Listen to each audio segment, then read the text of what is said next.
Hello YouTube viewers, Dennis here from MarksvilleandMe.com today with another wonderful review item. Today we're reviewing the SaHe products, silicone mats. This is one of them. You do get two when you purchase this item, and they're really functional. The size of these are 16.5 by 11.6. And they fit. Today I'm using a jelly roll pan because they fit in there really nice. The dimensions of my jelly roll pan is 16 3/4 by 12, and as you see, they fit real nice in there. And it just gives you overall coverage. That way, in the event of some major catastrophe, that nothing's going to spill out of this. So I know I'm secure with this. And as long as I don't make a mess and get it all over the outside of the pan, I really don't need to really wash my pan. And that's the one thing that I personally love the most about these silicone baking sheets is the versatility of them for cleanup. And the second thing that I really enjoy about these silicone sheets is the fact that they give you a little more leeway when it comes to the amount of time that you have to get your baked items out of the oven. We bake a lot of cookies. Most of those items cook in 10 to 12 minutes, depending if they're golden brown or, the color texture that you want. And I find with these silicone mats, you get a little more leeway with the amount of time. You don't have to necessarily be right there as soon as that 12-minute buzzer goes off and take out the cookies or otherwise risk them burning. I've inadvertently got involved in, say, doing laundry and hear the timer go off, and I'm like, all right, I'll be right there, and then get out there and find out that 15 minutes has gone by. And without a silicone baking sheet, I can guarantee just the pan by itself, those cookies would have burned. And these seem to have the tendency to be more forgiveful when you do let your time elapse a little bit.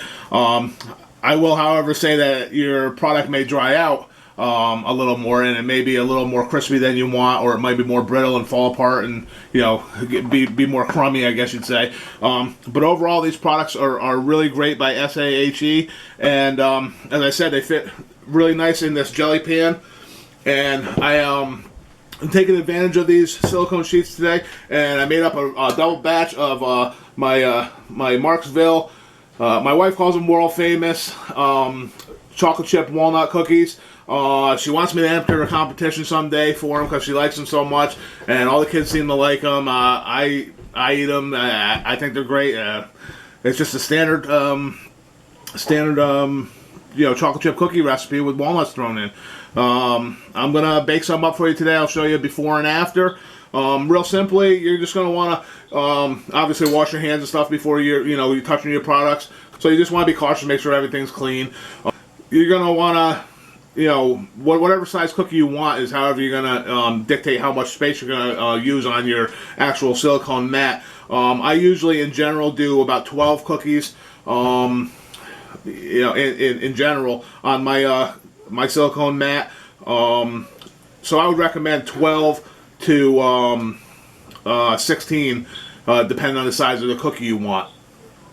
So what I do is I usually use a regular spoon out of my cabinet, and I just grab the dough ball off. I like to do them similar to that of making peanut butter cookies. I like to ball them up so that way they have a nice round presentation when they cook. And I'll just set them on, try to evenly space them out onto my pan. Some of your cookies are going to have a little more chocolate chips in them than others. Some are going to have walnuts in them a little more than others. And it's just really preference on size, your ingredients, and how big you want your cookies to be. Usually at the end of my baking cookies, I end up with a glob of dough in the bottom that's not quite big enough to make a whole batch, but yet, it's not, I don't want to make them small, so I end up having a tendency to take that last bit of dough and I'll kind of make it into one big cookie onto the pan, and we kind of break it up as a family and eat it. But as you see, I got 3 of them spaced here, and then I put another 3, another 3, and then another 3, giving me a total of 12. And once you do that, you'll end up with it looking like this. Once you're at this point, what I recommend is I use the bottom of my spoon and I give it a little push down. So I just flatten them out a little bit. I don't really push really hard, just kind of take that rounded edge off of it. And like I said, I do round them just to help them when they're cooking. It kind of keeps them in that like round shape, so that they all kind of look very similar and not too much irregularity. But again, that's preference, and that's totally up to you. So we're going to cut away for a minute. We're going to put these in the oven, cook them out, and then I'll come back, show you what they look like. Be right back. Hi YouTube viewers, welcome back. We had our cookies baked in the oven.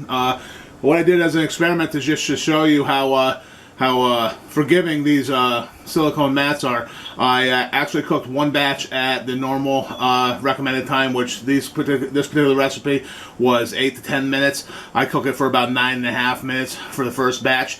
I took those out, I set them on a cooling rack, and then I took them off the cooling rack and placed them onto a plate. The second batch, I actually cooked them for 18 minutes, just to show you what they're going to look like when they're done, when they're cooked for well over the time that they were supposed to be.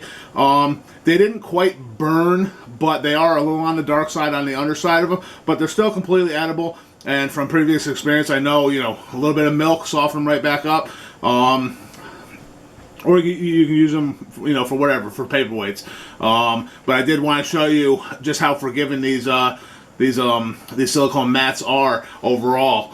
What I like to do, once I pull them out of the oven, I'll take my spatula and I'll get under the end of the silicone just to slide it up, and then I'll take the whole silicone mat and I'll transfer it over to a cooling rack.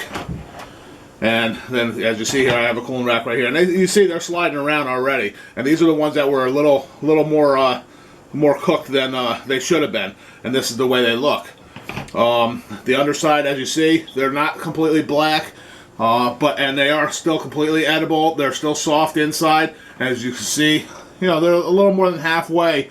It's got that really dark texture, and that's just the brown sugar and sugars in it, which have settled in the cookie dough, starting to caramelize and enter the burn process. Had it been just on the flat pan, without a doubt, I know they would have came out. They would have been almost charred black. But because of the silicone mat and the properties of the silicone, it really allows it to be a lot more forgiving than just a straight pan. The other reason why I took it off of here, and this pan is still hot, these jelly pans are a little hotter than the normal cookie sheet, is to show you that it is clean. You know, I mean, I really could take a towel just to wipe it off for any crumbs that are on there and put it right back in my cabinet. So you're ready to go. Plus, by putting your cookies on a cooling rack, I can take the other tray now, I can put it on there and start another batch and get it going. While they're in there cooking, I can take these, put them on a plate, and just keep that cycle going until my batch of cookie dough is all exhausted. But without further ado, here is the first batch that came out. And you see they have a really nice golden brown color to them. You can see chunks of walnuts and chocolate chips. For this particular recipe, I opted to use the mini chocolate chips. Just because I felt it helped spread through the double batch, so that I could get more out of them. And as you see, when you break it apart, it is gooey, nice and soft. It doesn't have really a really super hard feel to it. You may want to cook it a couple minutes longer than normal, maybe not quite as far as the second batch, but you may want to cook it a little bit longer just to give it a little more crispness. It is solid on the bottom. But it still has overall a really nice chewiness to it. And you can see the chocolate chips, you know, gooey and glazing there, showing that they're all nice and melted and ready to go. So, I mean, overall, this is a really great product. I think you should check out for yourself. Let me use a spatula because they are still a little warm. And again, that's the SaHe products, silicone mats. You can check out the link in the description below if you're interested in this item for yourself. And I thank you for stopping by today at MarksvilleandMe to review this item that is great for many different confections out there. Don't just limit yourself to just cookies and brownies and stuff like that. These are also a great mat to help with pies. Putting them on a cookie sheet with your pie in the middle helps contain any spills that pies tend to do when they're cooking, and it's just less cleanup overall. As you see, there's one use here. It's got a little bit of crumbs on it, but it's still, you know, it's got its nice maintained look. Just simple soap and water to wash these off, and they're ready to go for next use. Let them dry thoroughly. I usually just roll them up and either put a rubber band around them. I actually have in my cabinet here, I have I don't know where I acquired them. I got these little plastic tubes. I roll them up and I just slip them in there so that they don't come unfolded again. You might be able to find something in your household that's similar to help keep your silicone mats contained. But again, that's SaHe products, and this is their silicone mats.